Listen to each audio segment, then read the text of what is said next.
Louie. There's Louie. Hey, man. What's up, Louie? How's it going? What are you doing in town? Louis C.K., everyone. What are you doing in town? I live in New York. Oh, that's right. live in New York. We're talking about Penn's new movie called Tim's Vermeer. This thing is fascinating, to say the A least. friend of mine painted a Vermeer without ever painting before, using a device. And he made a movie Don't you have about to be Vermeer to paint a Vermeer? You think so, yeah. Almost by definition, it's not a Vermeer if someone else paints it. So it is. We are using some sloppy language there, Louie, and thanks for busting us on that. Hence Tim's Vermeer. I Tim's recorded Vermeer. a Van Halen song last night. Louis Van Halen. Louis Van Halen. Louis Halen. Yeah, you're really supposed to be Vermeer to paint. Hey, you know what I'm addicted to watching? Is your... it'd be funny if it was totally unrelated. Yeah. I'm totally into Downton Abbey. No, your show... Bullshit. No, the love one that Fool Us, yeah. Fool Us. It's really good. Yeah. Oh, thank you. It's totally addictive. It's actually coming out on CW. They're going to show all the English shows. English, right? It's from BBC. We did it over in England, actually Channel 4. It's really good. But we're doing the English. It's exactly like the Beatles in this one way. The 9 shows we did over in England become 10 shows over here. Right. Because of more commercial time and so on. So, the way Beatles albums were remember Yesterday and Today. Yeah. Yesterday and Today is the Beatles record that doesn't exist in England, only over here. Right. And that's why the Beatles did Butcher Cover, Right. because they thought they were butchering the records by putting a couple songs off to make more money in the U.S. Right. That's right. Nothing to do with That Fool Butcher Us. cover's worth a lot of money now. Yes, the Butcher cover. I have 2 of them. You do? I have one because when I went into interviews and they said, if I wanted to know all the secrets to your show, what would you give up all the secrets for? And I said, if I have an unpeeled, sealed Beatle Butcher cover, I want it in mint condition. No kidding. By the way, there are 10 in the world. I want one of them. Wow. You give me one of those, I will tell you how every secret in the show is done. You sit down with me, I'll tell you everything. I gave that to you? I said that in an interview, said that in a bunch of interviews, thought it was really, really funny. About 3 weeks later, there came a Beatle Butcher cover, beautifully packed with everything there. I pulled it out, held it up. There was a note with it that said, "Love Teller, now shut the fuck up." So Teller got me the Beatle Butcher cover. So and just wait. put an end on that. It's the one you don't need. It has the new cover. It has Yesterday and Today, and you hold it up to the light, and you can see the Butcher cover Ringo's black turtleneck, and you can see him holding a bloody doll. Right. How much is it worth, you think? How much? I don't know now. I mean, when John Lennon was shot, I was like, yes! George Harrison died. Cha-ching, cha-ching, cha-ching. Harrison is dead. I'm waiting till the other 2 kick it, and then, I don't know. Probably thousands, not tens of thousands. Yeah. Right. Wow, that's pretty cool. Unless you take it to the Pawn Stars place, then they'll be like, we gotta frame it. There's no real market. The Beatles weren't a very popular band. $10. Yeah. Louie. I'm so glad you like Fool Us. I'm I so love glad you watching do. it. Have you seen any of it? You guys seen it? No. No, it's guys. No, not that one. No. You would see it illegally, like Okay. like On Louis YouTube. does. I watch it on YouTube. And, I'm gonna go check that out. The gag is magicians. We did this all legit. There was no. I mean, we were kind of nuts about how legit we were. Yeah. We were separate rehearsal days, and magicians come out and do a trick for us once live. Teller and I watching it. They do it once live in front of a live audience, and then Teller and I have a minute or 2 to talk about it. And if we cannot figure out how the trick is done, they get a shit ton of money and get to fly to Vegas and open for our show. Oh, cool. Pretty cool. And as it went on, and as it got more popular in England, it was pretty successful over there. People started writing tricks just to fool us. Oh, wow. Wow. And they didn't care at all about entertaining the audience. They was just trying to fool us. And I don't know if you saw these bastards from the Netherlands, I think. They were from The guy wrapped his face in tape or something. yeah. And those guys, they did a move that they didn't do. which made me crazy. He brought his hand over the deck and palmed off a card when he didn't have to. Oh, so you got that thrown in and think it's some part of it's all about fooling them now. Yeah, it's not about the trick anymore. They didn't care at all about the trick. And our good friend, Johnny Thompson, who's the best magic mind alive. He's just a genius. Right. He was in charge of helping them. So they would say that for the good of the show, probably 1 out of every 10 magicians should fool Penn and Teller. So Johnny would go back and go, I know Penn doesn't know about this move. Put this in there. And so they were being directed and helped and stuff. I think it's the best show we've done. It's pretty great. Is he going to come to America? Guy who he had these cards, like the way he guessed the card was that he fanned them and then it spelled out what the card was. Oh yeah, the guy from Montreal. But I thought I figured it out. I don't think you did. You don't think so? No, because I think he has a deck made that, depending on what the card is. Yes, he has. He has out. He has 4 outs. Right, exactly. He's got the color. Right. And the higher low. It is a combination. In Magic, the hardest tricks to figure out are the tricks with multiple outs. Right. Which means the punchline you see is not the punchline it's going to be every time. Right. So you're trying to figure out how can he do this trick every time, and he's got another 5 tricks he can do, and you don't know when he's going to fork. Well, because I figured out he's got this deck, and since it's white on all sides, he doesn't have a front or back problem. Right. So as soon as he asks somebody, is it red or black, then he just does this value. Yeah, and then he's got like, another, is it high or low? Just do this. But he also had that box on the table just to fuck up. Yeah. Does a certain. Yeah. And then he had this box that he kept talking about the box. Yeah. And so these guys decided it's the box. The box is the thing. Right. And so he opens the box and the box says no. So he even had a clever way of saying "fuck you." Yes, really he knew exactly. And some of the guys would come out and do a fabulous routine, and then look at us and go, "Yeah, I know you got it. Thanks. Good night." Not really. I'm on TV already. I'm on TV. But when they got it, didn't they blow the trick by telling you how they did it? That's what we did. They were told backstage. The producers told them if Penn and Teller get it, they will tell you they got it, and they will give you little hints. And if you believe they've really got it, be polite, walk away. They will never bust your trick. If you make them prove it, you're going to lose your trick. If you push, Penn will take you out. Yeah. So don't. And there's one guy who he did a beautiful routine. I don't know if you saw. He did coins across on hands. He had 2 audience members hold their hands out, and he moved coins across here and there. Right. So he finishes up, and it was a beautiful routine. I mean, it killed. It destroyed. And he was kind of punk goth type guy. And Teller and I go to our little discussion where the audience can't hear. And Teller goes, the coin shells are magnetic, and the big kind of ring on his left hand is a magnet, and he's pulling them off with that so he doesn't have to palm and can hold his hands flat. It's the ring that's magnetized, okay?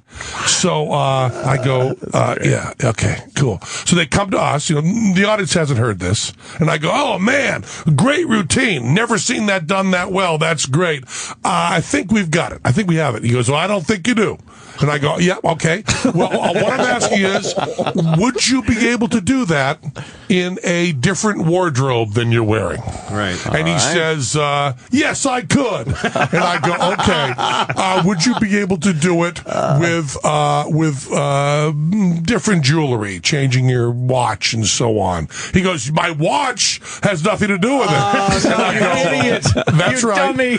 That's right. Your watch has nothing to do with it. But I'm just saying, if you were doing it with no jewelry at all, would the trick still work? And he goes, I don't know. And I go, listen, asshole, you've got a magnetic ring on your left hand. It's the big one that looks like the devil. They're all shells on top of the coins. You're pulling the coins out. That's the way you did it. Get off the stage. The guy is just totally heartbroken. And he was the only one that we really ripped a new asshole because we told him. Right. Good magician, shitty hint taker.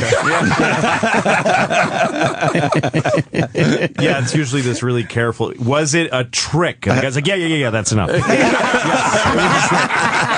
right. Yeah, there were those. And there was someone else, and I really should tip this, but I'm going to, figuring it's away from their act, and enough people won't put it together. Sure. But the one that made me laugh the most was was a guy and a woman, I guess, and the guy vanished on stage and appeared in the back of the theater. All right. Okay? And it was a really good trick. And they were like 19 years old. Okay? And they were good. They finished the whole act, and Teller and I look at each other. We didn't say a word. We just look at each other. I go, okay, we got it. And we come back to the guy, and I go, if Teller and I weren't old and fat, if we were 19 and could run as fast as you could and could do everything as fast as you could we do this trick? And the guy goes, well, I don't know. And I go, right, okay. Let me tell you, I have an older sister, and Teller's an only child. If we could run as fast as you, could we do this trick? Well, is there a genetic component to your trick? And I said, he said, I don't know exactly what that question means. Oh, yes, I said, you is do. there someone else in your family that appeared in this trick that not everyone here is aware of? And he goes, I don't know what. I said, okay, here's what's going to happen. You are twins, identical twins. The guy in the back, the guy I'm talking to now is not the guy that started the trick. You are twins, and you are 19 years old, and you are magicians, and you have a whole career ahead of you, and I'm not willing to blow it. So what we're going to do right now is to only blow it for this audience here. We're going to go back to be saying, could we do this trick? And you're going to say no, and then you're going to smile. Oh, wow. And you're going to go away, okay? Because I'm the nicest guy in the world. Right, you cut him You understand slack there, that? man. And he goes, yes, sir. So I go, okay, audience, back to the applause. And there's no director or anything. I'm just doing this on my own, director. And then the director comes to me and goes, I really want to use the hunk of you saying they're twin. I go, I really think we shouldn't. You don't want to wreck their careers. Yeah, well, they can't use that again. And I'm sure they used that twin thing in more than just one trick. Sure. Yeah, girls. Good, Well, no, for the rest of their lives. I mean, there is a famous magician who is a twin, and you don't know it. The great Danton. You could do worse, though, than dissuading a couple of 19-year-olds from being magicians. Absolutely. That's true. Or you could, the two of you twins, They you might could just go go into get a porn. skill that is actually... You could go into porn and make some real money. That's right. That's right. You're twins, for Christ's more sake. noble career. I wonder if there's any magic porn. I wonder if there's porn that involves sleight of hand. Let me just... You have you've thought of it, right? Well, just now. So there's a porn version of it. Right, that's right. Well, hold on. Were they identical or fraternal? They were close enough to fool very close. That was such a bad joke. I actually had a real explanation on it. So there's a magician out there that's like well-known magician that has an identical twin. Yeah, that's hilarious. There was a performance in Tahoe where that twin was injured, and all of a sudden the other guy, identical in the same outfit, ran out to help him, and you saw a very confused audience going, because they wouldn't travel together, and the guy wears a baseball hat, and they're not ever in the same hotel, and they keep everything separate, and the other guy, there's one guy that does all the talk, and the other guy's just a double. It's just it's just this, okay, that's my job, I'm the fucking twin, I go around the rest of the time. And of course you have to remember that the guy who did all the talking up front is the talented good talker, and the guy who appears in the back is the idiot. Wow. So when I'm giving them the explanation, I'm talking to the idiot. And the other magician's in the back going, shut the fuck up! You moron! He's backstage. You're ruining my... I don't know. I don't know. My brother told me stand over there. I don't know. He probably actually doesn't know what he does. It's an idiot. Yeah. He just goes like, just fucking stand here. Put your when the light goes on, you make a big ta-da thing. I'll stand here. People start clapping. The visual of the twin losing his mind backstage. Oh, that's terrific. We have to take a break, unfortunately. Yeah, we do. What's your schedule? I'll go away. I'll do whatever you want. Jesus Christ. Jesus. Well, we'll figure it out. Yeah, we'll figure it out during the break. Fuck it. Penn Jillette, Tim's Vermeer. That opens up this weekend, right? That seems pretty fucking cool. Absolutely. Yeah, go see What that a movie. dedicated, fucking obsessed motherfucker. Yeah. We like to see movies about crazy people. Yeah. Right. And Louie surprised us today. This is awesome. Well, I knew he was coming, but I kind of kept it under my hat as a surprise. I just came to talk to him, to Penn. Yeah, Penn. Exactly. No, my movie starts tomorrow on my website. I came by to tell you about it. Oh. So. What movie? What movie? It's called Tomorrow Night. It's a movie I made back in '98, and it's on my right. I heard website about starting that. tomorrow at noon. Yeah. I never got it released. Steve Carell's in it. JB Holy Smoove. shit. Amy Poehler for about 10 seconds. Yeah, I made it. It's my first movie. I read about Never got that. distributed. People are like, oh, Louie's got a new movie that's an old movie. Yeah. Oh, shit. Cool. We'll talk about that next. Penn Jillette's probably going to hang out, so stay there. Okay. The Opie and Anthony Show will be right back on Sirius XM.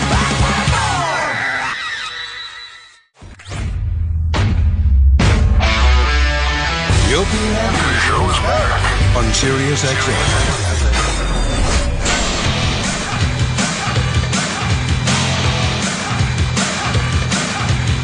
But you absolutely can't. No. For the record, we did not kick Penn Jillette out. He had to go. He had to go and do other press for Tim's Vermeer, Yeah. which looks like a fascinating movie. Very cool. Absolutely.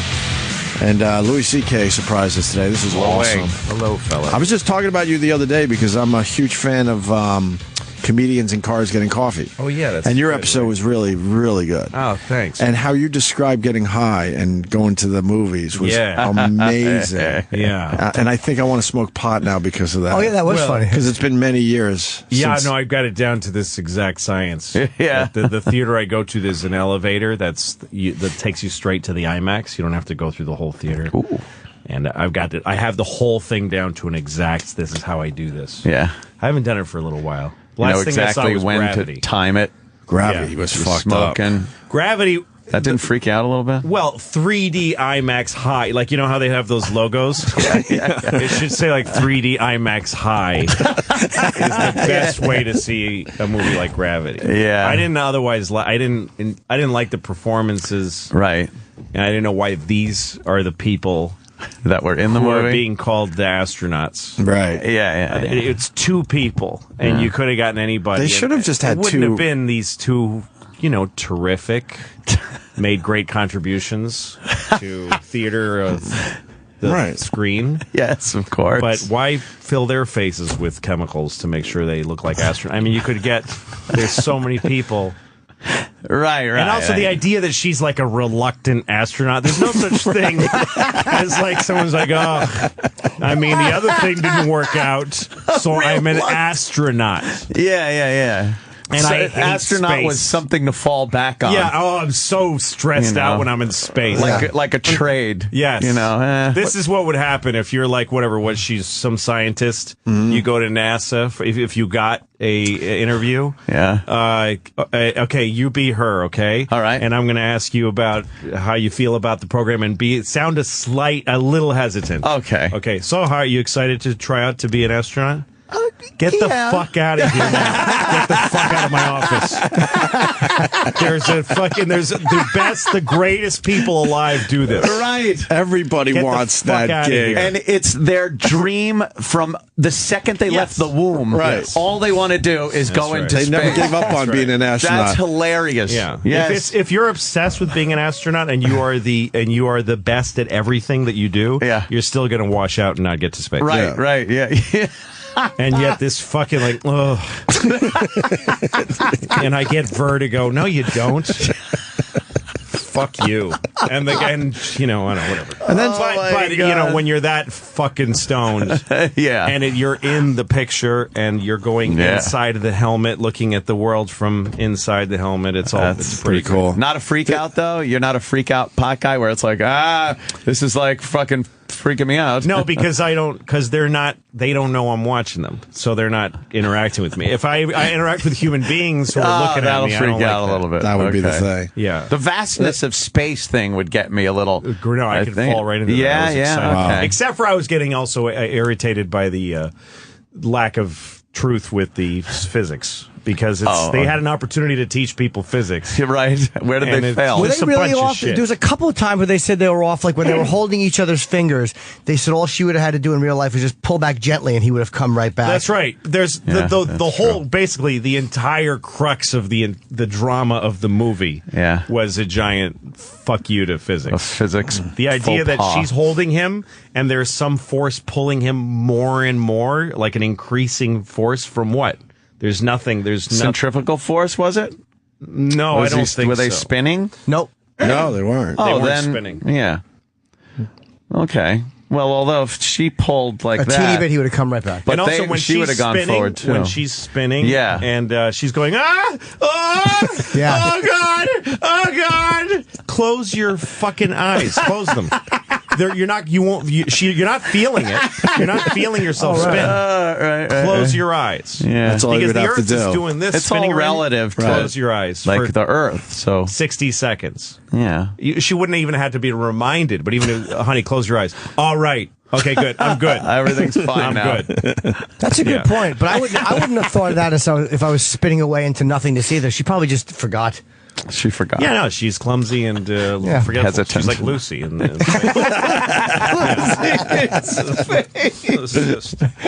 When George asked her where she's from, like when they know all that, that took me out of the movie. I'm like, they would know all that before they went up there, right? But so tell me about you. Where you they from? would know everything about every each detail. other. What did they talk about during the training? He just kept saying your cunt stinks a lot. That's all he talked about in the training. Is how her That cunt was the first 1,000 things he said. 1,001 was where you from. Yeah, Where do you you have from? any kids ever fall out of that dump? Yeah, and guess what? If you have like a background that's edgy, like your son died, Right. they want, we're not putting you in space. Right. That's going to come up. That could be a problem. Yeah, It's going to come you're up. gonna bum everybody out with that shit. Right. Yeah. Yeah, we don't need you up there all of a sudden waxing fantastic about your kid No. and Worthless. fucking things up. No, Wow, billions of dollars that shit costs up there. They need boring, steel, fucking nerved people. Right. You ever watch some of those guys on camera when they're having the spacewalk? Like they got to replace that giant cooling unit that's the size of a refrigerator. Their dialogue back and forth is just the most mundane, technical, dull, fucking. The bolt is out. Right. Well, like if you ever listen to black box recordings to fall asleep. Yeah. Have you ever jack off to black box recordings? Yes. Yeah, voice recording. Yes, they have some on YouTube. And I've stuff. seen. I've actually was listening to some of those just last week. Yeah. I swear. They're well, fucking they are tragic. the Challenges pilots, are going, right. even in the worst conditions, are steel until the very last second. Yeah, then you got They're the like, old, okay, we're going to try this. We're going to try this. This didn't work. This didn't work. The wing came off. We're going down. We're 50 yards from the ground. It's the last sound. It's like, It is the last. But they're not right panicking. before it, they're like, we'll Yeah. try this. We'll Yeah. try this. Yeah. That's what all pilots are like. And people in space are like the 0.00001% best of those people. Right. That's Crazy. That's exactly what it was. That guy too. Sully, who landed the plane on the Hudson, yeah. steel nerves, he would have washed out. He would have never made it. Never would have made it to space. Yeah. Something fucked up there. He would have been fucked. But meanwhile, in the plane, we're not going to make it. We're in the river. Yeah, exactly. was We're going to pretty try calm. the river. We're going to try the river. We're going to try the river. That's literally what he said. Right. Wow. I like your boat. They show the boat in the. That's a nice vessel. That's my summer. That's where I spend my summer. That's Is that awesome. Yeah. Yeah. And where do you go with that? I go up the Hudson River. Oh, okay. And then I go out to Long Island Sound. Oh, right. Was take that a trip Hell's around Gate the- they See, call obviously that? you can go out in the ocean, but the ocean's trickier. I'm going up my experience. The river that seems I'm like good it'd at. Yeah. The river's nothing. But it seems like it's cool to explore and stuff too. You know? It is a bit. It gets a little mundane up there. And, does? but there's some great places that you can easily anchor and swim when Just you get chill up out. past the Tappan Zee. And there's a few towns that you can, like, pull up to a dock and get ice cream, and my kids love it. And then the Long Island Sound, though, I went to Martha's Vineyard last summer and back. With the boat? Yeah. Oh, that's like the entire Sound, yeah. Yeah, that's you go out. How long does that take from where you're docked? You can do it pretty fast, or you can go. I mean, I went out there in about 4 days with the kids, and you stop in a bunch of places. And, the boat's you can eat on it and cook on it. So I just last summer I lived on the boat for about a month. Like I didn't. Jesus Christ, I slept on it every great. night for a month, up the river, out the Sound. I just stayed out of the city. You just stayed on it for a month straight? Yeah, 2 weeks with my kids, 2 weeks without my kids. Awesome. Just by yourself? Yeah, part of it by myself. Did you see Redford's movie where he's on the little sailboat? Yeah, I hated it. I hated it. Thank you. I did too. It was a piece of shit movie. What a fucking, I kind of got, at the very beginning, with the shipping container and everything, Yeah. I'm like, oh, okay, this is a little... Yeah, but he dies. Well, yeah. You know that it's worthless. Right. Yeah, because they kind of popped that at the beginning. Because the movie starts with none of this worked. I tried everything, none of it worked. And then, so here's the first thing didn't work, which was bailing out and, fixing the hole. Right. He's also a fucking asshole. I was screaming at the screen the whole movie because he tries the radio for like a minute. Yeah. And then he's like, I would be on that, especially if you started getting a little something. Yeah, and also you don't just hail your fucking, this is my ship's name. Nobody gives this No one shit cares. Say, hey, Mayday, Mayday. Right, you're right. If you say, I'd be falling asleep with my hand on that switch saying Mayday, Mayday, So you lost your voice. Because if somebody hears Mayday slightly, they know what There's a problem. Yes, because these radios, the VHF radios, have a limited radius. Uh-huh. So if somebody hears Mayday, they know within 5 miles of me, somebody's in trouble. Yeah. And there'd be helicopters swarming. Yes. And also, like, the ship comes, he's reading the directions on his fucking flare. On his flare. And then he pops one, and the ship is still like 90 feet away, and he's like, I don't think they see me. I'm just going to go ahead and die. And then the one thing he does that is stupidest, but like when he makes the fire in the little tub. In the little tub I go, thing. okay, he's doing this because he's going to float the tub out into the water. Why wouldn't you put it in the water? Why are you making the fire in your rubber raft, you stupid fucking idiot? That was him giving up. If you're going to make a fire in your raft and set the whole thing into a ring of blaze... Yeah. There's a ship right there. Give it 10 minutes to see if the ship comes. Don't just fucking before you sink go, beneath. I'm going to go into water now. He really did just give up. Yeah. Too many times. And the guy that made the movie, what was his name? Robert Redford? No. He was like, oh, well, the ending is left open to interpretation. Oh, is it? Did he die or did he not die? Was that the hand of the filmmaker's best friend? Right. I don't give a shit who it was. Stupid Hollywood. Stupid Hollywood trying to give you a little extra. Hope? Yeah? That's dumb. You say he's dead, right? Yeah. Yeah, I suppose. I mean, I hope so. I really hope that character's dead. He wasn't even being careful. I have on my boat, like that guy's some kind of a billionaire. I have on my boat this plastic, looks like a Fisher-Price thing. Yeah. Everybody that comes on my boat, I tell them, if we're sinking, grab this and press this one big red button. And there's the beacon. And don't let go. If you press that button, fucking people will come and find the button. And it's water sealed. It doesn't, it's an impervious to anything. Yeah, why didn't he have that? Costs because he can't afford it. It's like a subscription of about $20 a year. Yeah. And the unit itself is about $118. You got a sat phone? Yeah. What? You got a sat phone? I don't have one yet because I haven't been out in the open water like that. Have only been in places where you could get a cell I've lost signal. like between Block Island and Martha's Vineyard is the longest expanse that I've done. Yeah. And you lose sight of land for a few minutes, like you're out in the open, and the ocean is hitting you broadside. It's hard. Yeah. But I've always gone out a little further than I'm comfortable with, a little at a time. Yeah. I go out and then I freak myself out a little and then I come back. But now I can get to Martha's Vineyard on my own, so I know how to do that. That sounds awesome. Reading charts, are you? Yeah. Reading charts. Reading some charts. I always keep that. I mean, I have a GPS. Yeah. But and it has a chart system in it.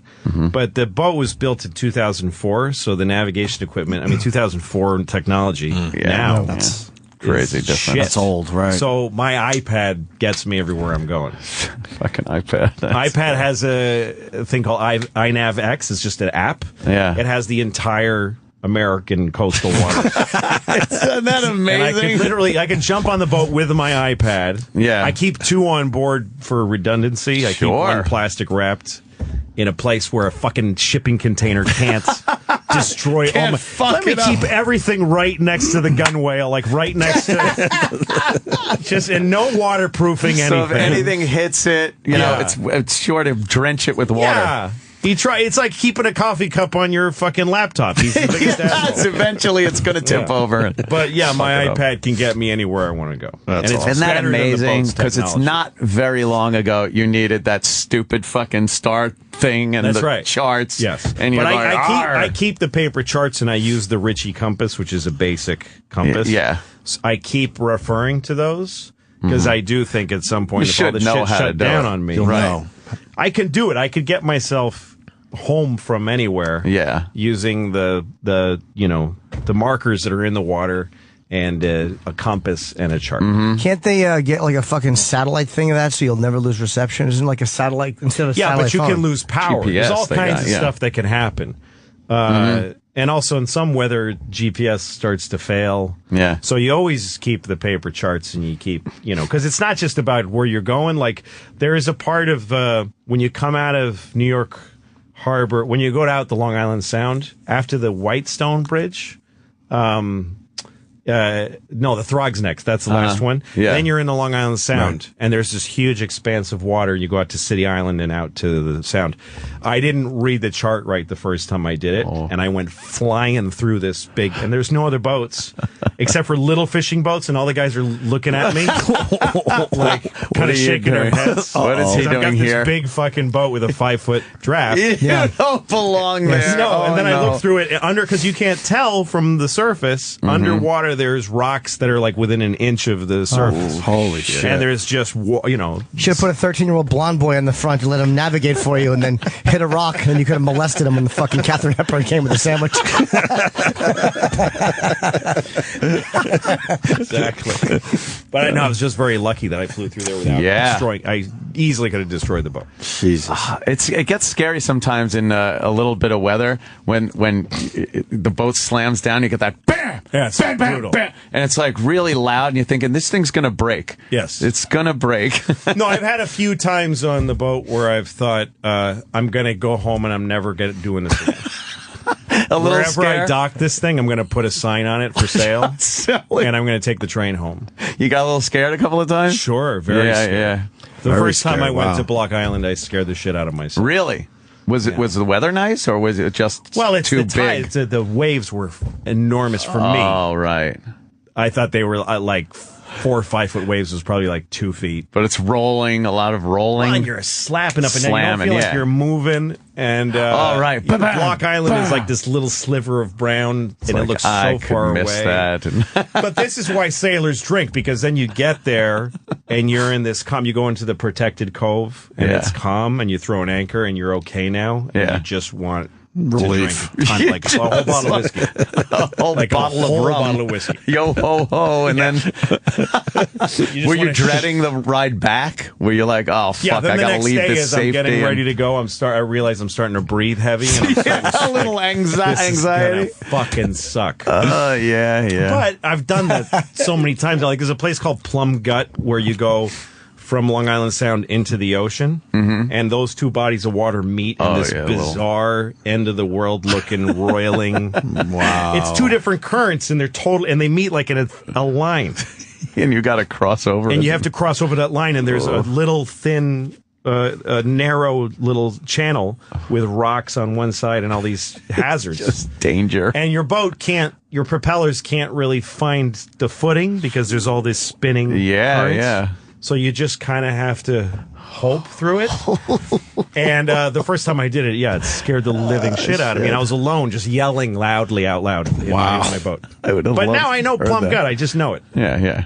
Yeah, you become nothing accustomed. Now to it's it. easy It's for like you. Cape porn. Yeah. For you, it's You want to take a nice spin around there, fucking by Somalia? See what happens? What does a fucking what does a chart have on it? Like, how do you if it's cloudy, how do you look at a chart and make any sense out of it? It's just water. With the clouds, but the clouds don't. You're looking at the water. You're not looking. I'm saying, like, what does that tell you though? I'm taking the stars. Oh, to navigate the charts by the are not stars. stars. Yeah. The charts are what the chart shows you, because the water's all different depths. You can be out in open water and it's only 1 foot deep, and you can't boat there. So there's all kinds of contours to the bottom of what you're looking at on the chart. Really, is what is under the surface. What it looks like without water. Right, but how do you know that when you're on the boat? How do you know what looks like under? Because first you have to. You use landmarks and certain references, although you can't tell distances on the water. Yeah. Everything looks different. But you use a compass, and there's marker buoys. Usually, sometimes they have gaps where you're just kind of fucked, and you there are places where you're like, you have binoculars and you're trying to see a little green light. There's green and red buoys that mark the shipping channels of all the water anywhere. You have all over the world. GPS navigation where it shows like where you're headed. It shows your little icon, and so you can navigate like that through some of the tighter things that aren't marked. Yes, but then there's all these tricky things like the compass on the navigation doesn't show true north. It shows magnetic north. There's all this kind of shit. So you have to actually look and find, and sometimes binoculars, you're trying to look through them and your boat's slamming up and down. Binoculars are really... Now you're also magnifying the motion. And getting seasick. Yeah, exactly. So sometimes you just go, I'm just going to go in this direction on the compass until something new gets... revealed. Wow. Until I learn something. I want to take this phone call. This guy has a hell of a story. Dan in Maine, go ahead. Yeah, how you doing, guys? Good. I just got a story to add, given the location and the topic you guys are on today. Bringing a wooden fishing boat, about 80 feet long, back from Newport News, Virginia, up the coast. Was running a heading of about 69 degrees, and we got run over by a tanker 24 miles off Long Island. The tanker was coming down the coast, coming south, and as it turned out, it was on autopilot. There was nobody up on the bridge of the ship, and they didn't see us, and we had no communication with them, so we just held our heading. They cut the stern of our boat off clean and kept on going. Jeez. Holy shit. Yeah. Run over by an oil It tanker. was about 4 in the morning. And, could you set your boat on fire and just sink beneath the waves and give up? Good thing you didn't get out of its way. Just sat there and played chicken and lost. Terrible sailor you are. Why didn't you have time to get out of the way? Yeah. I don't know how that fucking works. christen it with a champagne bottle, you idiot. He's on a sailboat. I mean, he's supposed to have the right of way if you're under a sail. Right. That's good. That's what your fucking goody two-shoe rules get you. Hey, I'll tell someone. Fucking sternless. That wasn't by Hoyle. That was a right rotten thing to do. So what'd you do? Yeah. No, when He's already told us twice underneath our talk. Yeah, I know. Yeah, exactly. Yeah. And 500 times apart. By the time I lost my stern, yes, cocksucker, I'm your wife.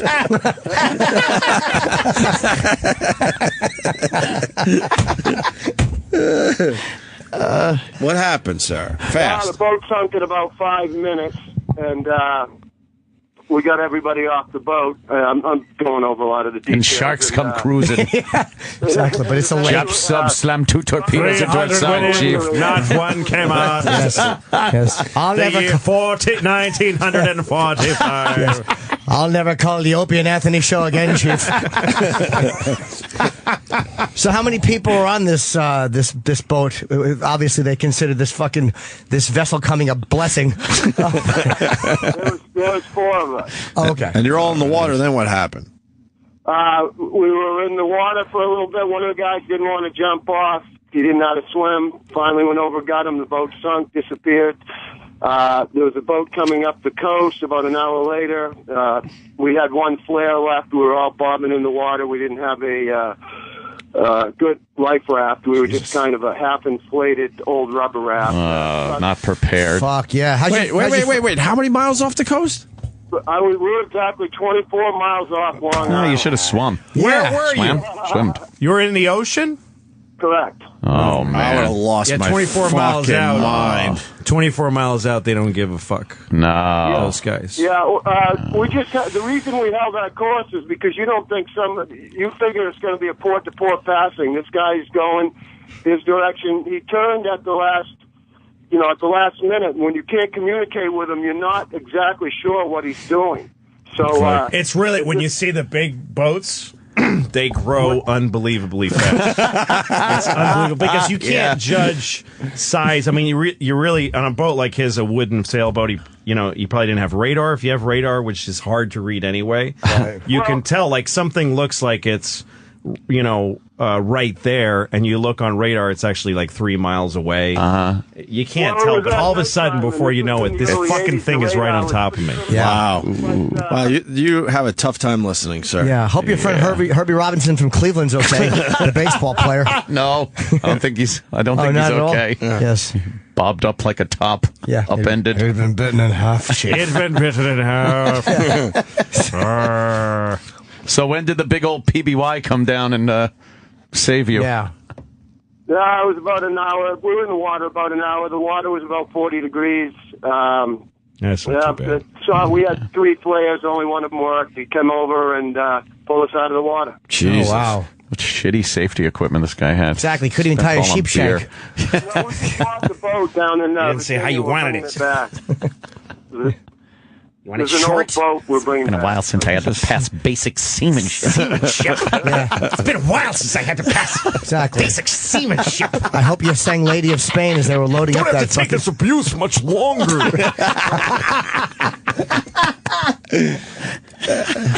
All right, Dan. We heard some of your story. We heard most of your amazing story. Exactly. Of survival. Yes. You were with some people in the water, and the fucking Valdez came by, and everybody fucking died. This guy wants you to subscribe to Sirius for the weather. It saved him many times on the open ocean. Yeah, well, when the signal works. All right. So long. All right, Dan. Bye. All right. Good luck. Goodbye, sir. Keep your business on the men. But 24 miles out. Yeah. 24 miles out going in the water. That would fucking scare the shit out of me. Then he sees receipts around the house. His wife paid somebody to fucking steer that ship into him. Hon, did you hire an oil tanker? It's a long story. Fucking bored. Fucking oil tanker. Yeah, terrible. bad.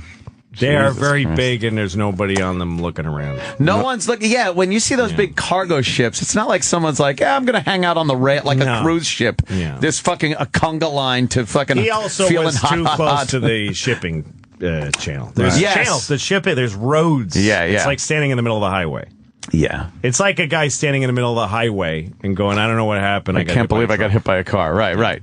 And again, that stupid fucking Robert Redford movie. Yes. He was very close to the shipping lane. Yes, he was trying to get himself in the shipping lane. Yeah. He had a shot at 3 ships. Yes. And he didn't even try to hail one. It was half-assed. Gave no fucking attempt. Just sounds annoying. God, bothersome. And there's no talking. He yells fuck once. And that's pretty much it. Yeah. Doesn't have an air thanks. horn. Doesn't have... Something, right? Fuck you. Right. Fuck you.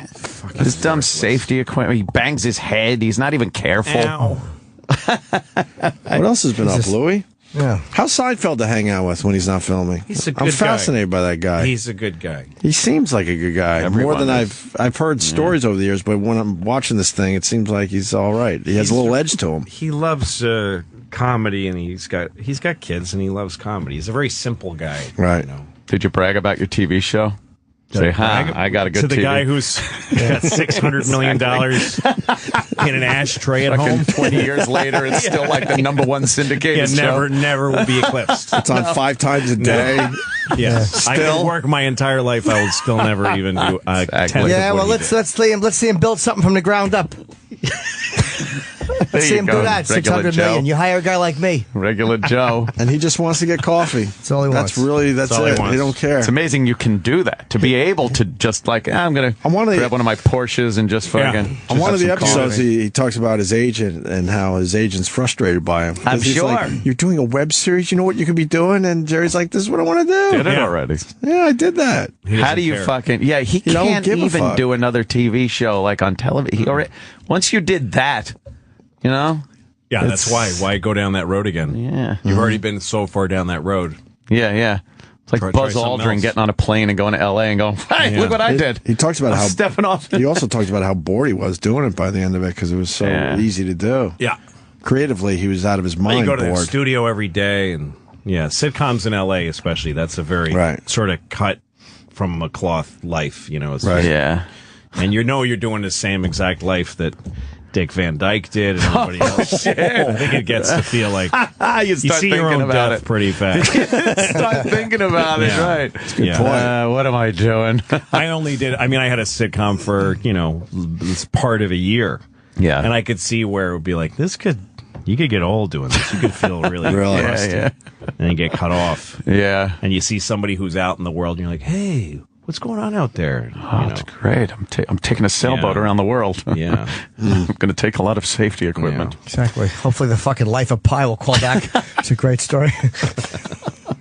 That clip of you describing the joke, the fishing, ice fishing joke. Oh, yeah. Finally hearing the end of the joke was... Yeah, he took a shit on the ice. He took a shit on the ice. I thought it was going to be a little more profound than that. Yeah, I think a lot of people did. It never really added up. I mean, and I told... There is a scene towards the end of the movie where they call... I don't know if you saw the movie. Saw it. When they call Christian Bale in and he says, I don't know where the money is, and they're playing this kind of game. And I'm in the room. I've got like one line where I go, just go home. Right. To Bradley Cooper. There was a version that we shot for a whole day of me standing up and making this big and finishing the ice fishing the joke, saying fuck you to Christian Bale, and taking Bradley Cooper under my arm and saying, come on, I'll take you home. Like it was this big brave thing that I did.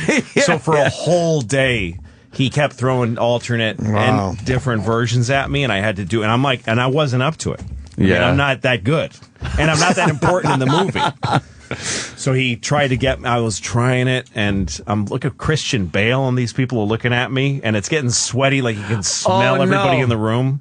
Like it was long into the night, and I kept trying this version, and it's not in the movie. Yeah. But that's where the ice fishing story was supposed to be ended there. I thought that he had actually guessed it, and you were so annoyed at him, you wouldn't give him credit for it. Like that's how it came off to me. Like he got it, and then you were like, no, like you were just fucking annoyed that he got it. The whole bit was that I kept moving the goalpost of the thing. Like, it's about your brother. No, it's not about that. I mean, that was the bit we decided when we started doing it, was that I'd keep changing what it was about. He could never figure it out.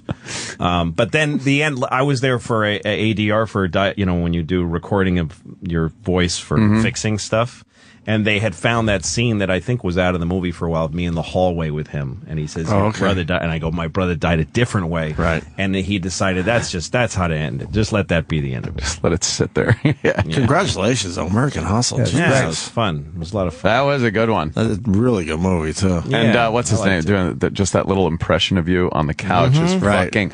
I didn't see that until I saw the movie. I had no idea. It's so funny, man. I was not in the room, so he's just. Really, I was fucking laughing my ass off at that one. That was fun. God damn. What other? What are you working on? I got this movie that I'm putting on my website tomorrow. Yes. So starting at noon, you can buy it. It's called Tomorrow Night. And it's a feature-length movie I made. It went to Sundance and a bunch of festivals when I was 28. Jesus. Do you look at it now and think like, oh my God, like, I was shocked what was I thinking? Yes, or that's exactly what. Really? Yes. It's pretty fucked up. Yeah. It's just, I mean, it's a weird movie. It's got a little heart to it, and it's funny because, like, J.B. Smoove, it's the first thing he ever did because he was just starting as a stand-up, and I was about to start making the movie, and I saw him at the comic strip, and I went home and wrote a part for him because he was so funny. So J.B. is great in it, and Steve Carell's funny in it, and Rick Shapiro has a big part in it. What year is it? Damn, and Rick Shapiro's in drag in the movie. He plays an old lady. Jesus. Wow, man. 98. Okay. 98. 16 years ago. Yeah. Jeez. Yeah, and it's been under my bed all this time. Conan's in it for a minute. Like, he's in it as himself. Wow. It's a weird movie, but it is like, there's an old lady in it, like one of the main characters is an old lady, and people keep saying to her, you're very, very old. And I'm like, why did I do it's kind of mean. Like, it's mean. It's mean. Yeah. Like, I wouldn't make that movie now, but it's a product of my 20s. That's kind of cool. It's fun. We'll check it out. Are there any technical things in it that you look at and go, oh, I would just definitely do that different? Well, we shot it in black and white film and on reversal film, which is tricky to expose. So there's a few scenes that are very blown out. Oh, wow, yeah. But I like the way we photographed. All the people that I worked with are now on my show. Jesus. I mean, the crew that I assembled to do that movie, right. I do my show with all the same people. Wow, is that out of same DP? No, because they loyalty, were great. Or is it just they were? I good? wouldn't hang on to anybody. If they suck, fuck them. Get out of here. That's good for a year. That's good. I'm loyal for a year. That's what you get. But no, I've been with Amy Silver, is the production designer of my show, and Paul Kessner, the director of photography. We all started on that movie. When's the next season start? In the summer? May.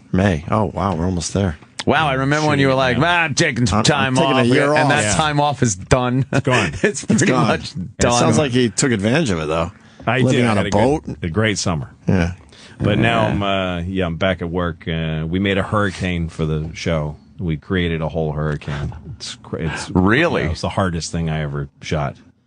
Can you explain? It's real. You're in well, we kind of recreated what happened with Sandy, but it's more exaggerated. It's kind of crazy what happened. Oh, okay. Could you explain how you created a hurricane? Well, you use it all comes down to what exactly you're going to see in every shot.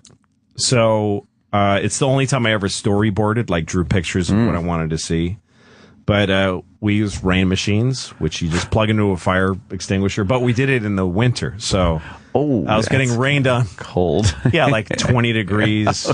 Jesus. And we shot on a stage, but the water's coming in from a hydrant outside, and it was literally like 10 degrees outside. Yeah. We couldn't stop the water running because it would freeze. Right. And you have I have big water fans? being like gushing onto my head. That's right about to freeze. That like, oh shit! And it literally, when something's so cold that it hurts. My whole body. After every take, I couldn't move my whole body. Wow. It's the hardest thing I ever did. Wow. And then we have wind machines, and we had this big tub of water with a car sloshing around in it, and it was crazy. Are you yelling? Do you have to yell? Yeah, you have to yell when things aren't loud. People always do that when there's a hurricane. It's a hurricane. We're gonna try to seek some shelter. Actually, there's a guy in one scene who's yelling, "There's a hurricane! I can't hear you because of the hurricane." Just in case you don't get it, that's probably a good thing. That's right. Let the audience know. There's one scene, the last thing that we shot. There's a scene where I'm on a street and I'm rescuing somebody during the hurricane, and we built a city street on a stage. Oh wow! So and it looks real, but I realize there's nobody else around except for me and the characters.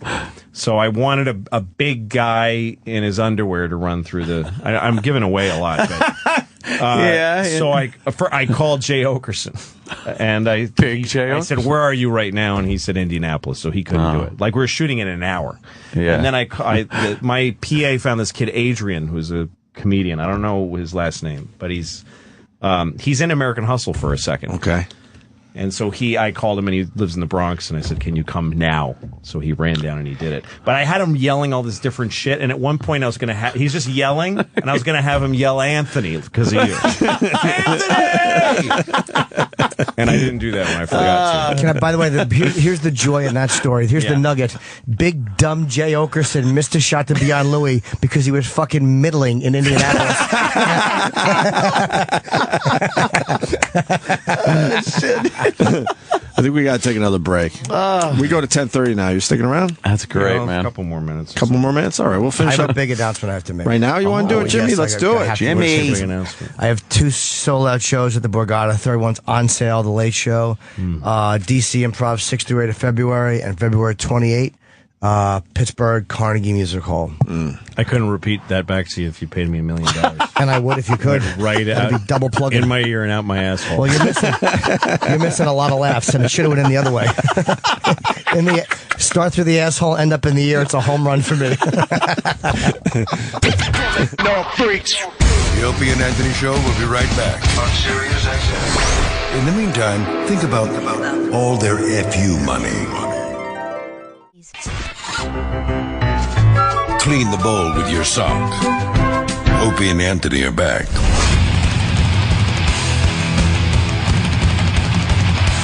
Hanging with Louie C.K. today. He's got a new movie that he did back in 1998 coming out tomorrow on his website. LouieCK.com, I think? Yes, sir. Okay. Or .net. They both. Or .net.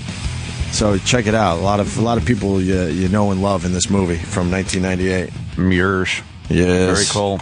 Yeah. And the show comes back in May. And the personal life is good? Yeah, my kids are middle school, one of them, and the other one is, third grade. I get advice from you when you come in. Yeah. My kid is finally in school. He's 3.5, doing that pre crap. Mm-hmm. But they don't celebrate holidays. They don't? No. What school? What's the school? I'd rather not say officially. But no, of course. But is it a private school or a public school? Yeah. But they can't even bring gifts into the teachers. Because then other kids will feel like left out because I can't afford the gift, so the teacher will like the other kid better than me. But that's what they think is. Yeah, so there's always that stuff. I mean, my kids go to public school, and there was some controversy with a teacher gave another teacher a gift and their friends, and because the teacher number one had a kid in teacher number two's class, right. And so she gave her, but they're like best friends also. Right. She gave her a present, and one of the parents was like, wait a minute, you're not supposed to give preferential treatment. This is what drove me crazy. A parent, anonymously, of course, because the parent gets to be anonymous, filed a grievance with the school board and put this teacher's job in jeopardy. And this is one thing I tried to say to these people is, the teacher's been there for 25 years. Like, there's teachers in our school who have been taught by this teacher. We're passing through. When you're in a school, you're passing through. It's not, parents think that they can fucking decide, like, everything is about their kid. Right. Yeah. The school has its own life. It's a thing, and they're responsible for the youth of the city in waves. You're just one fucking wave. Yeah. So if you don't like it, just wait till you have another teacher next year, But people that want to exact change in their, this is what I think should be. You're one fucking person, and your kid is one kid in one class in 1 year of that one school. People don't think that way. They're very self-centered and think, the world revolves around them. Yeah. That's what I found myself saying to a lot of parents and stuff, people, when they complain about stuff. Is like, I understand why you're angry about that, but I don't believe you're owed a remedy. Oh, bravo. To me, I wish, like, the president, the government would say this to people all the time. Yeah. I know that's frustrating for you, and that's a real grievance from your point of view, but I don't believe that you are owed a remedy by anybody else. Yeah. That's too bad. Good luck. It's driving me nuts. Like Halloween, no costumes. A memo came out. A friendly reminder that this school, you do not go to school with a costume on. 3.5-year-olds for Halloween. Yeah. So we're like, all right, you're not going to school that day. Yeah, it sounds like a high-minded private school. Maybe we fucking blew it with our choice. You got plenty of time. None of this right now matters. Right. Preschool. It's a decent school in general. Yeah, it's just somewhere for your kid to start. They used to have leader for the day. Yeah. And some parent, like you said, complained. Some anonymous parent that you don't even get to see their face years ago. So now he's a host. He hosts for the day. That's better? That's what I'm saying. What's the difference? We'd like it to be gayer. Can it be gayer? Leader is very butch. Because saying leader gives the wrong impression. And our whole take on this on the show, because we're obsessed with this shit, is like, then the kids get in the real world. And it's important to be a leader and stand out. Yeah. Sometimes, exactly. right? Whatever. I mean, it's part of it. Or a good host. Still want to be a good host. Sure. I think that's really. A good when thing does that for the really? kid. Yeah. But to baby these kids and then just throw them in the real world, what are we doing for them? Well, it's people. It's very narcissistic because people think that if they can make the day in the school their ideal, they're not looking at the kid at all. They just assume all of society will now change because we're doing. Well, they don't even think here. that far. They're just that myopic. They're like, this is no one sees the big what picture. I want my ever. kid. No, they don't. Yeah, they don't. I was driving in this morning, and it always astounds me when somebody's in the left lane and there's nobody in front of them. It's wide open highway. Behind them, a fucking parade of cars that are 1 foot off of each other's bumpers. Everyone beyond pissed off. It's harder not to notice that that's going on than to just and then cars are going whoa, whoa, whoa around them and cutting them off, and they're just looking straight one ahead. after another. They still don't get it. They don't. I drove see once. anything. That astounds you, but what astounds them is why you're yelling deleted scenes from Django out the window.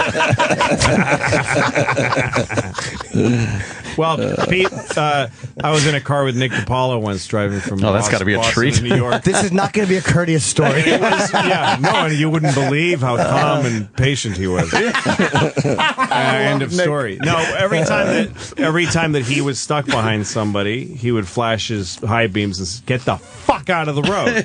And then whenever somebody was behind him flashing their high beams, he'd be like, "Fuck you, I'm doing the fucking speed limit. I'm obeying the law. Fuck you, I have a right to be in this lane." Yeah. Both same guy. Yeah.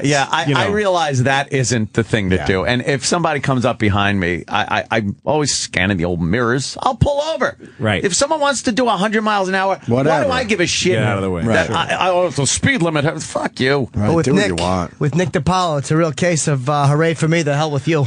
That's a really elegant way of putting it. My grandmother used to say that when somebody would Did speed she? by her, she absolutely would. Oh, wow. Jam a couple of fingers in and fucking change her tune. There's also the police by proxy, the pseudo police people that think they're going to enforce the law if there's a traffic jam, and I decide I want to get on the shoulder and fucking tear up there and pass all this traffic. You get the guy that moves over to block it. What use is that? Right. Why are you fucking I'm willing to take the gamble that I'm going to get fucking pulled over and get a huge ticket. I'm willing to take that gamble. Just stay out of my fucking way. Yeah. Do you really when they that? pull in? Oh, yeah. We're trying to be on your side, but it really is such a scumbag move. Hey, really it's a scumbag move, but I'm willing to do it. That's a great slogan. Scumbag move. I'm willing to do it. That should be on a bumper sticker for you. There was on a van, in front of a schoolyard. Right. Well, as amazed as you are by the people that sit in the left lane and do that, I'm amazed by the overwhelming flow and peace of traffic. It really is astounding when you think there's kind of nothing in between us and how it's unbelievable. Less than often they really do bang together. Yeah, people aren't like just banging into the next car, climbing in the window and eating everybody in it. Taking whatever they can. One guy doing 5 miles an hour, one doing 150. Yeah, I don't know why it's there should be so many more accidents every day. Just and deliberate carnage. Right. Murder. Just how impatient we are and how terrible we are to each other. You would think with these giant fucking transformers that we're driving around in. Even like tough-looking people that look like criminals and like on purpose. Who have fake bullet holes in the back window. People are like, I am a criminal. And I think it's cool. But they're signaling. They're checking their mirrors. They're saying the heck out of the rules out there. HOV lane if they don't belong in it. Hey, you see them. They're in the lane when it turns to HOV and blinker off. I should, there's only one of me. There. 3 teardrop tattoos, but I better, come to a full stop. 10 and 2 though. I did another move coming off of the Parkway onto Old Country Road. They got that clover leaf off-ramp thing, and it was packed. And I just went on the grass and cut completely across the clover leaf and popped up where the traffic was going onto Old Country Road, and just and then I put my hand out hey, you, I'm getting in here. Right. And then I just go in and I was off. I used to drive with him. Amazing. I've never seen anyone pull more moves than Anthony. When I do stuff like that, when I do sidewalks, do you do sidewalks? No, I've never done that. He does sidewalks. But whenever I've done things that I shouldn't be doing, and other people give me indignant looks, I decide I own the fiction that there's an emergency. I just decide because they don't know. They don't know that I'm not that my kid's not bleeding or something. Right. So I decide my kid's bleeding. Fuck you. You have no right to judge me. I never judge anyone making a move that could potentially get them killed or a ticket. Because I'm like, more power to you. Yep. And in New York, you got a lot of situations where, especially in like Queens and stuff, there's a truck trying to back into a loading dock. This will drive me fucking crazy because they take forever. I understand it's a difficult thing. Yeah. I'm not saying I could wheel that thing, whip that truck right in there, but it takes a while. And now I'm sitting there. The first thing I'll do is look at cars parked on the side of the road and see if there's an opening. Then you go through there on the sidewalk, you drive a little way, and then you pop back down around the truck. Sure. And then there's people, though, that will, if there's a car parallel parking or a truck backing in and we're in a line of cars that are waiting, you don't have to wait until the truck is in the loading dock or the car's parked. Go around the second there's enough room. Yeah, you go. Go. Why the fuck wait? Oh, it's the thing is that being in traffic, you're trying to move. You're moving at a higher than human speed. Yes. Which is easy to forget. You're moving faster than your body is capable of moving. So when you have to slow down or stop, you're at a distorted level of anxiety. I need to be moving. You really agree don't. With you. And the moments that you're needing to wait for people to do a clumsy parking job are not going to change your life at all. You're going to just be waiting longer at the next red light. That's called logic. That's weird. I've had people honk at me like as a pedestrian, honk, and then I've done this where then I walk up, then they honked at me, then they're sitting at a red light, and I'll walk up to their car and go, "Aren't you glad that you honked at me?" So you know what I tell? You know what I tell them? Because I had cars do that too, where it's like I go, "Bam, move," and they're like, "Good, fuck you," and then it stopped at a light, and he's like, "See how far you got?" I go, "If you were weren't in my way, I'd have made that fucking light." So if the pedestrian wasn't in my way, it's usually not true. I'd have made the fucking light. You need to learn how to wait in life, but it's hard to do when you've been moving at a.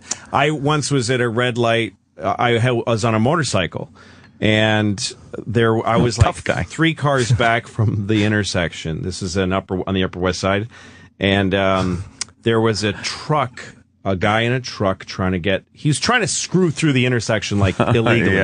And a cab was sitting like waiting to make a left turn. The cab was in the right place and the truck was trying to do something fucked up. The cab did nothing, but the truck driver pulled up to the cab and spit on his window and cursed at him. And everybody was like, what the fuck? And then the truck makes his left turn, and I watched him, and all I did was I shook my head just to myself. I just shook my head like barely, like, oh, wow. Like, you work up another loogie for you? And he saw it and slammed on his brakes. And looked at me and said, "You gotta fucking..." Started cursing at me, and he started getting out of his. He was going to fight me, maybe kill me, maybe break my bones, maybe have himself killed because I barely shook my head. Right. So far, I'm 100% on his side. I'm with the trucker. And now, just last week, I'm driving one of the side streets trying to get to the Midtown Tunnel, and there's a giant bus stopped in the middle of the road, and I'm looking now because I instantly have to fucking know who's fucking this up. And I look and I notice that there's no one in front of the bus. So the bus is stopped there for apparently no fucking reason, backing up traffic. And this is going on and on and on. And there's a cab parked next to the bus enough where if the cab moved, everyone could squeeze past. But the cab won't even fucking move. So I'm getting livid at this point. I get out of the vehicle. I start walking. I walk up to the bus. I walk up to the bus and I bang on the door. And he goes, "Where would you like me to go?" And points to a truck now that's off where I couldn't see, double parked, unloading some shit. And now the bus can't get through. Right. So I just look and I just went, "I don't care, move this vehicle." Did he laugh at you at that point? No. And the guy with the truck, because he heard me banging on the door and yelling, the guy that was double parked. So he got in his truck and moved enough to let the bus move. So everyone can move on. But I'm walking back to my truck like, yeah, thank me, you motherfuckers, all that would have just been sitting here. Dude, the stress you give yourself on a daily basis. Really, that's not good. Exactly. You'll get somewhere fast when you're in the back of an ambulance. Right. Fucking frightening. Let me say hi to Jeremy in Cleveland. Jeremy, go ahead. Yeah, I was on the highway last night, snowstorm, and his asshole in SUV blew past me about a mile down the road. He hit the center divider wall. I pulled over, not to help him, but to laugh at him as his head was all bloodied and busted up. Yeah. He's a fucking idiot because he That's great. past me. So you had to rub it in. Yeah. You should have just yelled at him when he sped by. What are you rushing into an accident or something? You would let him have it. Hey, hurry up and hurt your car. And here's the guy that blocks you on the shoulder thing. Oh, really? Right One of here. these guys. Yeah, Andy in Connecticut. Go ahead. Hey, asshole. Hey, I agree with most of your traffic and how assholes on the road. However, here's the caveat. Here's the asterisk. Here it is. I gotta take umbrage with this one thing. Problem? hey, listen, you try to pass me to a breakdown lane on the right-hand side, I will block your ass every time. Oh, go for it. Why? What? Yeah, let's hear it. Why? What, you're just adding to the problem. Oh, he's No, getting I'm mad. not. Oh, he's right. Okay, I know what you're saying. When I go to merge back in, I'm making more traffic, right? Right. I'm the only one doing it. You're not the only one. Yes, I am. I know you think you're God's gift at driving. You're blocking me. Now you're making me go in behind you where there isn't a spot. Meanwhile, I'd be going and wait because there's always an asshole that's going to leave a lot of room between the two vehicles. That's where I dart in. Sneak in quick. And That's also, where what about you, sir? Because you compound the problem Yes. with your vigilante You did. Attitude. Yeah. lane patrolling. Yeah. All right, Louie, I agree with that, so I shouldn't be doing it either, but I cannot. Yeah, it's old Paul Kersey of the fucking highway. That's right. All right. All right, sir. Thank you. He got in the lane, and he went on the shoulder, and he raped my wife and daughter. Now Matt's going to remind us of another thing you did. Oh, really? Go ahead, Matt. Hey, boys. Hey. Ant, do you remember that time it was Justin Bieber was on Good Morning America? And Oh, I want to fuck that kid.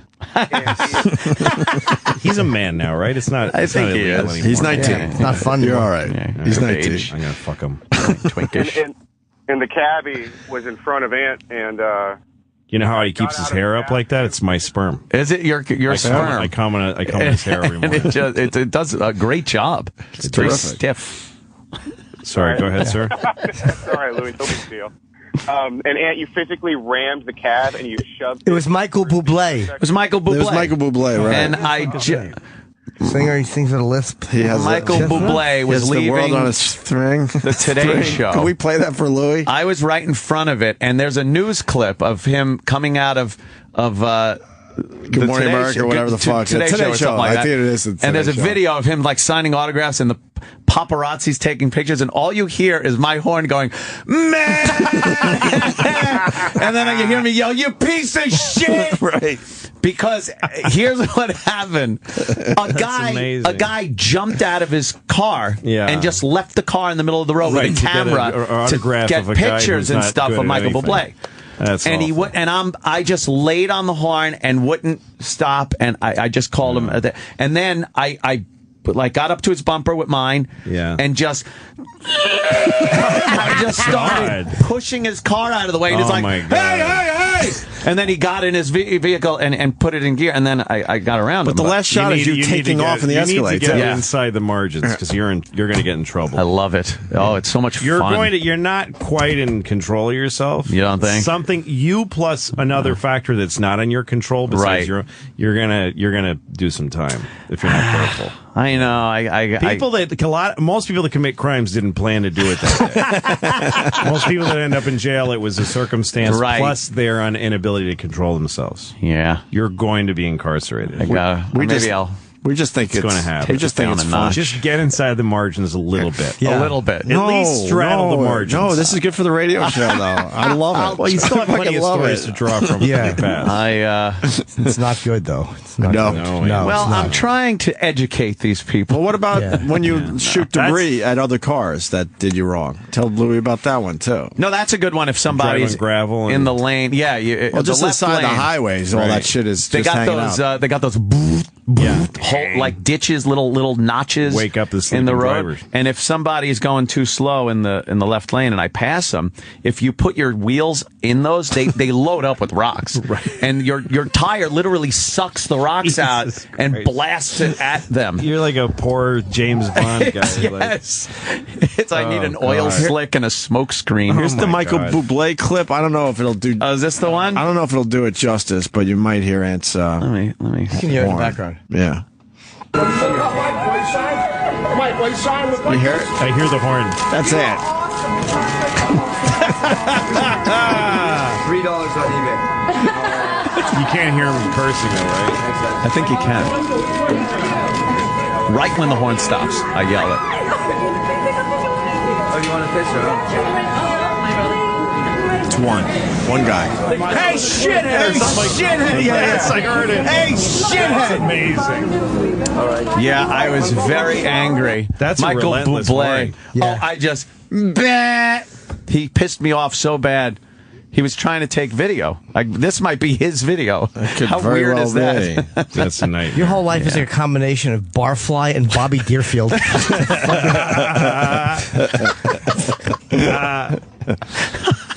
I live a little too close to one of the tunnels. Oh, and wow, like yeah. on Friday nights or Saturday nights when everybody's trying to, if I'm sleeping at 3 a.m. and everybody's trying to get out of the city. Yeah. There's often somebody leaning on a horn, and it's a half a block from me. But there's been a few times I've actually sat up in bed and contemplated, I'm going to fucking put on my pants and bundle up. Bundle up. And go and find that car, and I'm going to fucking hurt and get somebody. Pull out one of the big knives from the just the cutlery set and stab him. Yeah. I went after these kids once. The one I think that's most I've ever scared another person. I was coming home and there was these college kids because there's some nightclubs in my area. These college-looking kids, clean cut, out for a party night. Sure. And one of them was down in the stoop of my neighbor's house, pissing on. Man, he's pissing, yeah. But he's pissing on somebody because people live. That's like a basement apartment. Right. He's just pissing on someone's front door and on their stoop. It's their house. This kid, yeah. That's and where they live. I came up behind him and I said, "You're not fucking pissing on somebody's house right now." And his friend was waiting for him, and the kid quickly did his pants up, and they were so scared. I think from their point of view, they're like these college kids, and they're in scary New York, and they thought I was like black, basically, because I'm in New York City. And they're like, "Sir, we're very sorry." And I go, "That's a person's fucking house. You're an adult, you piece of shit." Since you saw that they were scared, you jumped on it. Why does someone have to tell you not to? What if I pissed on your fucking house? You fucking what kind of a person are you? I just kept screaming. Nice. That's my neighbor's fucking house. We're very sorry. We didn't know. You didn't know what? Right. That you're pissing on someone's front fucking door.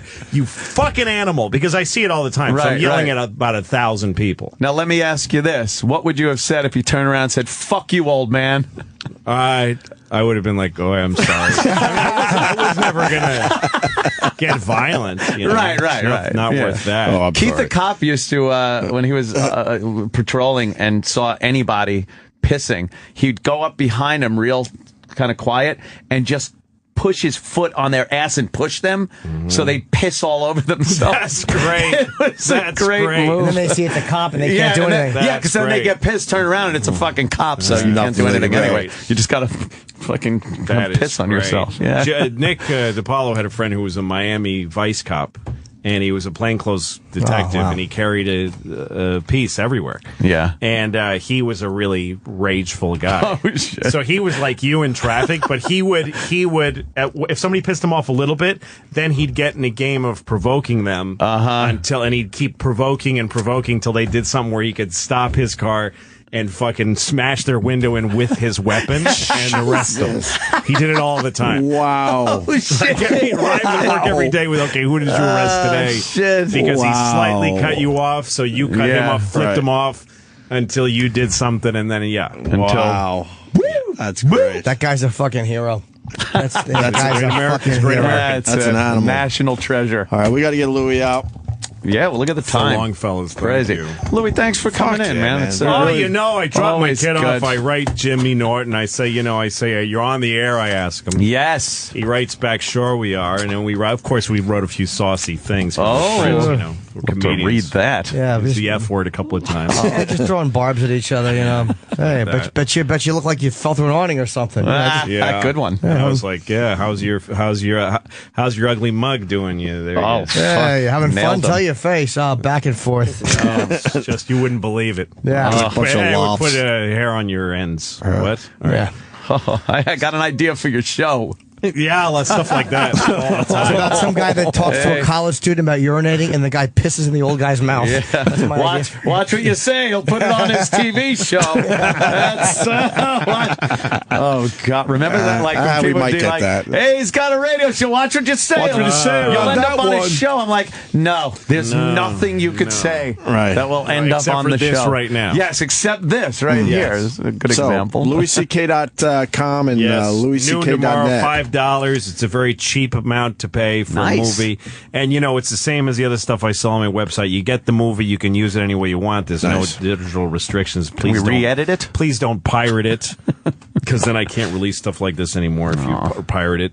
And we won't email you your body. It's just very simple. Cool. And it's a movie you did in 1998. 98. So that'll be very interesting. Yeah. It's at least $5 worth of fun. All right. That's fair enough. At least. It's worth it. If you don't want to, then just pirate it later. When it doesn't matter anymore. Please don't. Right. That's right. Please don't do that. Not immediately, please. And Jimmy? I have Atlantic City, one show left, February 15th, a late show, 10:30.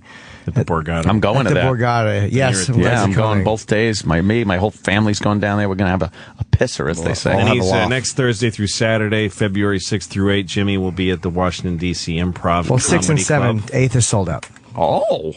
The 8th is sold out? Yeah, 6th and 7th. I bet you can still get tickets to the 8th. Well, there might be, a lot of those reservations. Those are going to get canceled. A couple hundred singles might pop up, as they say. Yeah. My agent will say that when I look at the count. I'm like, but Pete, it says there's 400 tickets. February 28th at Carnegie Music Hall. Carnegie Music Hall, not Carnegie Hall. Let's be very clear. Yeah. Let's be crystal clear. Yeah. The fact that it's in Munhall, Pennsylvania. How do you get to Carnegie Hall? Not go to Munhall. Exactly. That way. Yeah, exactly. Fucking drop your high school education and fucking work in a steel Why mill. would they call it that, I wonder? Because they just think it's fancy sounding. That takes Carnegie, balls. He was a Pittsburgh guy. Yeah. Andrew Carnegie. Oh, he was. Pittsburgh. There's a lot of Carnegie places in Pittsburgh. Oh, okay. Carnegie Mellon. Like as an entertainment kind of complex to Carnegie Hall thing, I think they should limit it to just one. Well, I mean, why the New York one. Yeah, if you want to have, the Carnegie fucking, garage and gas station, that's fine. But the Carnegie Hall. But Carnegie Hall, you should probably just leave to New York City. I like working at Carnegie Hall. Yeah. I'm not picky about the state it's in. I'm happy to be doing it's going to be, I'm going to put that in my bio, has done a Carnegie Hall. Right. A Carnegie Hall. All right, we're out of here. Louie, thank you, man. This was a pleasure. We'll see you soon. Me. All right, we're blah, blah, blah. We're done. We're good. Yes. The Opie and Anthony Show has drawn to a close. Stay tuned to reflect, relive, and get the story behind the story of the finest moments of today's show. Sam Roberts' Opie and Anthony post-show begins in moments. We're doing it with no jewelry at all. Yeah. Would the trick still work? And he goes, I don't know. And I go, listen, asshole, you've got a magnetic ring on your left hand. It's the big one that looks like the devil. They're all shells on top of the coins. You're pulling the coins out. That's the way you did it. Get off the stage. Nice. The guy is just totally heartbroken. And he was the only one that we really ripped a new asshole because we told him. Right. Good magician, shitty hint taker. Yeah, it's usually this really careful. Was it a trick? And the guy's like, yeah, that's enough. All right. Yeah, there were those, and there was someone else, and I really should tip this, but I'm going to, figuring it's away from their act, and enough people won't put it together. Sure. But the one that made me laugh the most was was a guy and a woman, I guess, and the guy vanished on stage and appeared in the back of the theater. All right. Okay? And it was a really good trick. And they were like 19 years old. okay? And they were good. They finished the whole act, and Teller and I look at each other. We didn't say a word. We just look at each other. I go, okay, we got it. And we come back to the guy, and I go, if Teller and I weren't old and fat, if we were 19 and could run as fast as you could, and could do everything as fast as you could we do this trick? And the guy goes, well, I don't know. And I go, right, okay. Let me tell you, I have an older sister, and Teller's an only child. If we could run as fast as you, could we do this trick? Well, is there a genetic component to your trick? And I said, he said, I don't know exactly what that question means. Oh, yes, I said, you is do. there someone else in your family that appeared in this trick that not everyone here is aware of? And he goes, Louie. There's Louie. Hey, man. What's up, Louie? How's it going? What are you doing in town? Louis C.K., everyone. What are you doing in town? I live in New York. Oh, that's right. in New York. We're talking about Penn's new movie called Tim's Vermeer. This thing is fascinating, to say the least. A friend of mine painted a Vermeer without ever painting before, using a device. And he made a movie. Don't you have to be Vermeer to paint a Vermeer? You think so, yeah. Almost by definition, it's not a Vermeer if someone else paints it. So it is, we are using some sloppy language there, Louie, and thanks for busting us on that. Hence Tim's Vermeer. Tim's recorded a Van Halen song last night. Louis Van Halen. Louis Van Halen. Louis Halen. Yeah, you're really supposed to be Vermeer to paint. Hey, you know what I'm addicted to watching? Is your, it'd be funny if it was totally unrelated. Yeah. I'm totally into Downton Abbey. No, your show. Bullshit. No, the one that Fool Us, yeah. Fool Us. It's really good. Yeah. Oh, thank you. It's totally. It's actually coming out on CW. They're going to show all the English shows, right? It's from BBC. We did it over in England, actually Channel 4. It's really good. But we're doing the English. It's exactly like the Beatles in this one way. The 9 shows we did over in England become 10 shows over here. Right. Because of more commercial time and so on. So, the way Beatles albums were remember Yesterday and Today. Yeah. Yesterday and Today is the Beatles record that doesn't exist in England, only over here. Right. And that's why the Beatles did Butcher Cover, because they thought they were butchering the records by putting a couple songs off to make more money in the U.S. Right. That's right. Nothing to do with that Fool Butcher Us. Cover's worth a lot of money now. Yes, the Butcher Cover. I have 2 of them. You do? I have one because when I went into interviews and they said, if I wanted to know all the secrets to your show, what would you give up all the secrets for? And I said, if I have an unpeeled, sealed Beatle Butcher cover, I want it in mint condition. No kidding. By the way, there are 10 in the world. I want one of them. Wow. You give me one of those, I will test just trying to fool us. And I don't know if you saw these bastards from the Netherlands, I think. They're from the guy wrapped his face in tape or something. Yeah. And those guys, they did a move that they didn't do, which made me crazy. He brought his hand over the deck and palmed off a card when he didn't have to. Oh, so you got that thrown in and think it's some part of it's all about fooling them now. Yeah, it's not about the trick anymore. They didn't care at all about the trick. And our good friend, Johnny Thompson, who's the best magic mind alive. He's just a genius. Right. He was in charge of helping them. So they would say that for the good of the show, probably 1 out of every 10 magicians should fool Penn and Teller. So Johnny would go back and go, I know Penn doesn't know about this move. Put this in there. And so they were being directed and helped and stuff. I think it's the best show we've done. It's pretty great. Is it going to come to America? Guy who had these cards, like the way he guessed the card was that he fanned them and then it spelled out what the card was. Oh yeah, the guy from Montreal. But I thought I figured it out. I don't think you did. You don't think so? No, because I think he has a deck made that, depending on what the card is. Yes, he has. He has out. He has 4 outs. Right, exactly. He's got the color.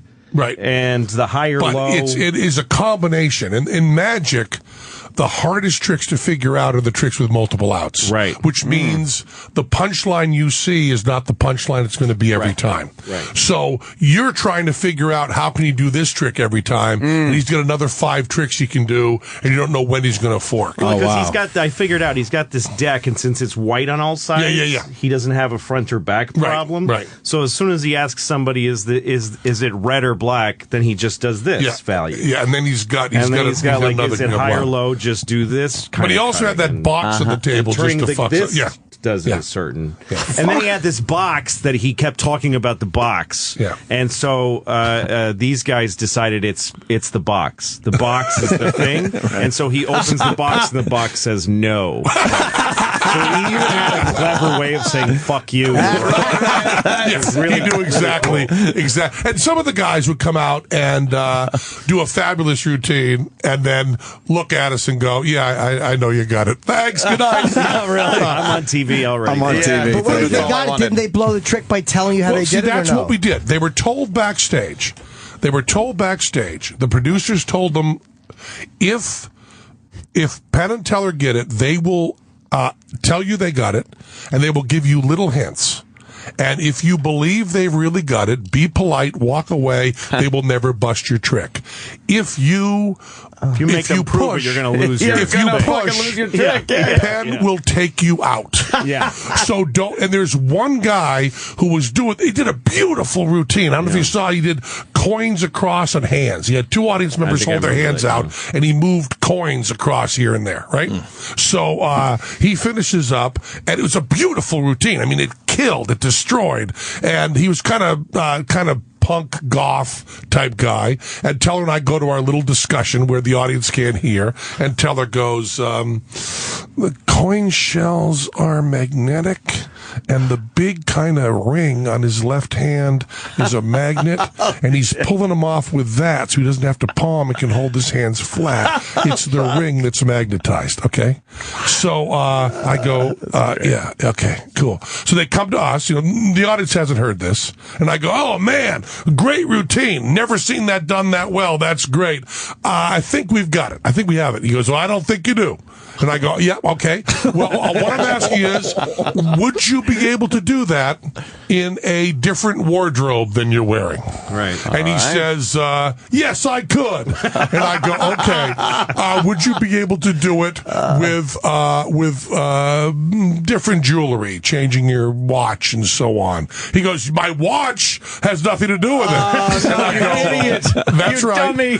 That's right. Your watch has nothing to do with it. But I'm just saying, if you were to tell you how every secret in the show is done, you sit down with me, I'll tell you everything. I said that in an interview, said that in a bunch of interviews, thought it was really, really funny. About 3 weeks later, there came a Beetle Butcher cover, beautifully packed with everything there. I pulled it out, held it up. There was a note with it that said, love Teller, now shut the fuck up. So Teller got me the Beetle Butcher cover. So and wait, put an end on that. It's the one you don't need. It has the new cover. It has Yesterday Today, and you hold it up to the light, and you can see the Butcher Ringo's black turtleneck, and you can see him holding a bloody doll. Right. How much is it worth, you think? How much? I don't know now. I mean, when John Lennon was shot, I was like, yes! George Harrison died. Cha-ching, cha-ching, cha-ching. Harrison is dead. I'm waiting till the other two kick it, and then, I don't know. Probably thousands, not tens of thousands. Yeah. Right. Wow, that's pretty cool. Unless you take it to the Pawn Stars place, then they'll be like, we gotta frame it. There's no real market. The Beatles weren't a very popular band. $10. Yeah. Louie. I'm so glad you like Fool Us. I love watching it. Have you seen any of it? You guys seen it? No. It's guys. No, not that one. No. You would see it illegally, like Louie does. I watch it on YouTube. And, I'm gonna go check that out. The gag is magicians. We did this all legit. There was no. I mean, we were kind of nuts about how legit we were. Yeah. We were separate rehearsal days, and magicians come out and do a trick for us once live, Teller and I watching it. They do it once live in front of a live audience, and then Teller and I have a minute or two to talk about it. And if we cannot figure out how the trick is done, they get a shit ton of money and get to fly to Vegas and open for our show. Oh, cool. Pretty cool. And as it went on and as it got more popular in England, it was pretty successful over there. People started writing tricks just to fool us. Oh, wow. Wow. And they didn't care at all about entertaining the audience.